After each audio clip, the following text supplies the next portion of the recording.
एक बार फिर हम आप सभी के लिए एक नई वैकेंसी के बारे में जानकारी लेकर आए हैं।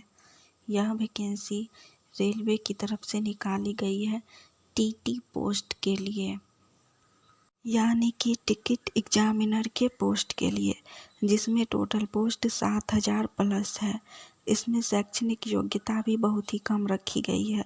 इस वैकेंसी से जुड़ी apply date, education qualification, age limit, इन सभी के बारे में हम आपको पूरी जानकारी देंगे। अगर आप इस वैकेंसी के लिए फॉर्म अप्लाई करना चाहते हैं तो हमारे इस वीडियो में लास्ट तक बने रहिए और इस वैकेंसी से जुड़ी पूरी जानकारी को ध्यानपूर्वक सुनिए, जिससे कि फॉर्म अप्लाई करते वक्त आपसे किसी भी प्रकार का कोई भी मिस्टेक ना हो। चलिए जानते हैं इस वैकेंसी से जुड़ी पूरी जानकारी को विस्तार में। इस वैकेंसी के बारे में रेलवे की तरफ से ऑफिशियल नोटिस जारी करके जानकारी दी गई है। तो सबसे पहले हम लोग जानेंगे इस वैकेंसी से जुड़ी पोस्ट डिटेल्स के बारे में कि इसमें कितना पोस्ट दिया गया है। इंडियन रेलवे TTE वैकेंसी 2023, इसमें आपका टोटल पोस्ट 7,000 से अधिक दिया गया है। इसके बाद हम लोग जानेंगे इस वैकेंसी से जुड़ी एप्लीकेशन फ़ी यानी कि आवेदन शुल्क के बारे में। इस वैकेंसी में आवेदन शुल्क जाति वर्ग के अनुसार रखा गया है, यानी कि कैटेगरी वाइज एप्लीकेशन फ़ी रखा गया है। अलग अलग कैटेगरी के लिए एप्लीकेशन फ़ी अलग अलग रखा गया है। वो सबसे पहली कैटेगरी के अंतर्गत आता है जनरल, OBC और EWS कैटेगरी। जनरल, OBC और EWS कैटेगरी के लिए एप्लीकेशन फ़ी 500 रुपया रखा गया है। उसके बाद है आरक्षित कैटेगरी, जिसमें SC, ST और PH आता है। SC, ST और PH कैटेगरी के लिए एप्लीकेशन फ़ी 250 रुपया रखा गया है, यानी कि SC, ST और PH कैटेगरी के लिए एप्लीकेशन फ़ी में छूट दी गई है। एप्लीकेशन फ़ी ऑनलाइन के माध्यम से पेमेंट किया जाएगा। अगर आप चाहें तो internet banking, debit card, credit card, Google पे या फिर नेट बैंकिंग के माध्यम से एप्लीकेशन फ़ी पेमेंट कर सकते हैं। इसके बाद जानेंगे इस वैकेंसी से जुड़ी एजुकेशन क्वालिफिकेशन के बारे में, यानी कि एलिजिबिलिटी क्राइटेरिया के बारे में। तो इसमें एजुकेशन क्वालिफिकेशन बहुत ही कम रखा गया है।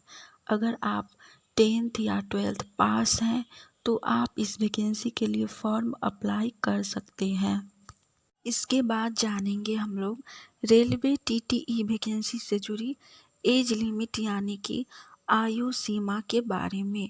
तो इसमें आपका मिनिमम एज यानी कि न्यूनतम उम्र 18 वर्ष रखा गया है और मैक्सिमम एज यानी कि अधिकतम उम्र 30 वर्ष रखा गया है। कुछ कैटेगरी के कैंडिडेट को एज लिमिट में यानी कि आयु सीमा में छूट भी दी गई है। चलिए देखते हैं किस कैटेगरी के कैंडिडेट को आयु सीमा में छूट दी गई है। तो सबसे पहले है OBC कैटेगरी। OBC की कैटेगरी के छात्र छात्राओं को आयु सीमा में 3 वर्ष की छूट दी गई है। उसके बाद आता है SC और ST कैटेगरी। SC और ST कैटेगरी के कैंडिडेट को आयु सीमा में 5 वर्ष की छूट दी गई है। इसके बाद हम लोग जानेंगे रेलवे TTE वैकेंसी से जुड़ी पे स्केल्स यानी कि सैलरी के बारे में कि मासिक आय यानी कि मंथली सैलरी आप लोगों को कितनी दी जाएगी। तो इसमें आपका सब कुछ मिलाकर मंथली सैलरी 36,900 से लेकर 47,700 के बीच में दी जाएगी सैलरी। इसके बाद हम लोग जानेंगे इस वैकेंसी से जुड़ी सिलेक्शन प्रोसेस यानी कि चयन प्रक्रिया के बारे में कि रेलवे TTE वैकेंसी में आप लोगों का एग्ज़ाम कितना फेज में लिया जाएगा, आप लोगों का सिलेक्शन कैसे होगा। तो इसका सिलेक्शन जो है वह 3 फेज में होगा। सबसे पहले होगा आप लोगों का कंप्यूटर आधारित परीक्षा यानी कि कंप्यूटर बेस्ड टेस्ट CBT 1। इसमें आप लोगों का ऑब्जेक्टिव टाइप क्वेश्चन रहेगा और एग्ज़ाम लिया जाएगा। दूसरा होगा डॉक्यूमेंट वेरिफिकेशन और थर्ड होगा आप लोगों का मेडिकल फिटनेस टेस्ट, यानी कि आप लोगों का लास्ट में मेडिकल टेस्ट होगा। प्रथम चरण यानी कि फेज 1 में जो कंप्यूटर बेस्ड टेस्ट होगा उसमें आप लोगों का जब रिजल्ट आएगा तभी ही आप लोगों का दूसरा टेस्ट के लिए फॉर्म अप्लाई करने दिया जाएगा। यदि आप लोगों का फर्स्ट वाला का रिजल्ट नहीं आता है तो आप लोग दूसरा फेज के लिए फॉर्म अप्लाई नहीं कर सकते हैं। दूसरा में यदि दिया हुआ है डॉक्यूमेंट वेरिफिकेशन, यदि आप लोगों का सारा डॉक्यूमेंट सही है और डॉक्यूमेंट्स वेरिफिकेशन के वक्त कोई भी प्रॉब्लम नहीं होता है तो ही आप लोगों का तीसरा में थर्ड फेज में फॉर्म अप्लाई करने दिया जाएगा। उसके बाद आप लोगों का लास्ट में मेडिकल टेस्ट लिया जाएगा और मेरिट लिस्ट बनाकर आप लोगों का फाइनल कर दिया जाएगा। इसके बाद देखेंगे कंप्यूटर टेस्ट जो होता है आप लोगों का सबसे पहला फेज 1 का जो एग्ज़ाम होगा उसमें कितना प्रश्न पूछा जाएगा और एक प्रश्न कितने नंबर का होगा, एग्ज़ाम आपका कितना देर तक होगा, इसके बारे में जानेंगे। तो कंप्यूटर बेस्ड टेस्ट यानी कि CBT 1 में आप लोगों का टोटल 100 प्रश्न रहेगा और सभी प्रश्न एक नंबर का ही रहेगा, यानी कि एक क्वेश्चन के लिए आप लोगों को सिर्फ एक नंबर ही दिया जाएगा। इस एग्ज़ाम में निगेटिव मार्किंग भी होता है।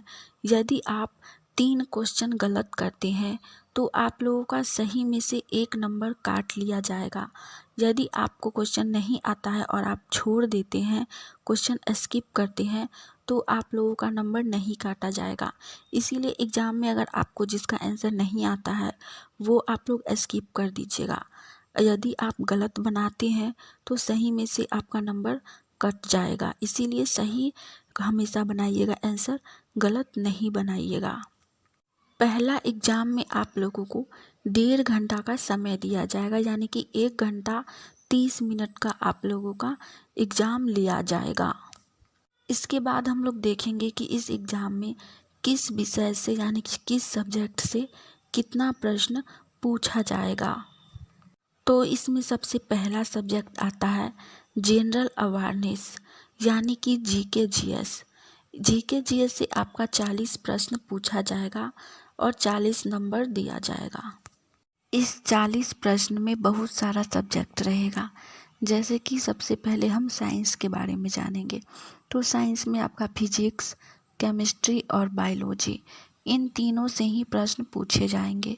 उसके बाद आता है GS यानी कि जनरल साइंस के बारे में, जिसमें आप लोगों को हिस्ट्री, पॉलिटी और ज्योग्राफी से क्वेश्चन पूछे जाएंगे, यानी कि इतिहास, भूगोल और राजनीतिक से क्वेश्चन पूछे जाएंगे।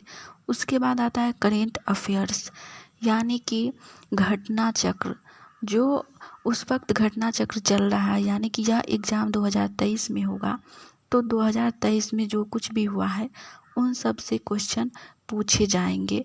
जैसे कि G20 समिट के बारे में पूछा जा सकता है, या फिर 2023 में किसे नोबेल प्राइज़ दिया गया है, या फिर जो भी गेम्स होता है उसमें किसे प्राइज़ दिया गया है, इन सब से संबंधित करेंट अफेयर में क्वेश्चन पूछा जाएगा।